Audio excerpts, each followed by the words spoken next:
Okay. That's the micro. So this was the belt defect, all we covered already. Okay. So these are the major defect: lack of side vision, then LOP, slag inclusion, then middle center line crack, okay, then cluster porosity, and these are the base metal crack, lamination.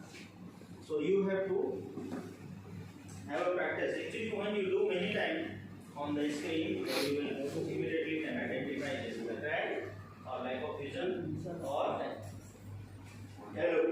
But the main important identification of this defect is always in the belt when you put the surface distance, it will be coming side at the side, this side. Okay, this side will be there. So any LOI in the either side. LOP on the center. When you use your surface distance measurement, it will be either side. It will not be in center. And P very high. So ego will be sharp and very high. So okay. So please try again, do and make report. So if you want, I give you one demonstration. One demo. How to do scanning.